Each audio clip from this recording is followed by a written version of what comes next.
दिनै 5 जुन मुलुगनां आबहावा सान फालिनाय चिरां जिल्लानि रुनिखाता फरेस्ट रेन्जनिफ्राय बे हाबाफारिखौ मावफुंदों।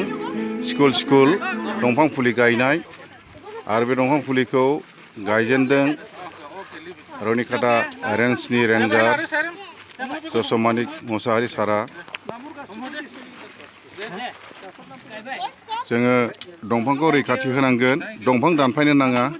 फांसे दंफां दानफायनायनि सिगां 10था दंफां गायग्रोनांगोन, बिनि उनावसो दानफायनांगोन। मानोना दंफाङा मानसिनि थाखाय जोबोद गोनां खामानि मावो। साया होयो, फिथाइ सामथाइ जानाय होयो, अखा हाहोयो।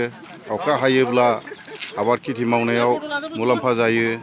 बेजों लोगोसे मानसिनि थांनानै थानो थाखाय अक्सिजेन होयो।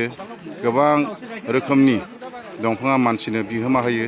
बेखायनो दंफांखौ जों दानफायनो नाङा, दंफां दानफायनायनिफ्राय गोजानाव थानांगौ।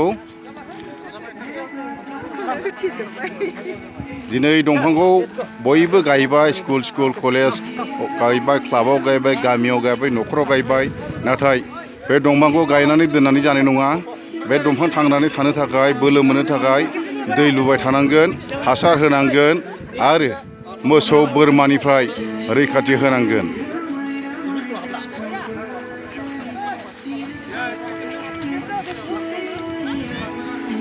बे स्कुला जाहैबाय सेन्ट जसेफ ग्ल'रि स्कुल।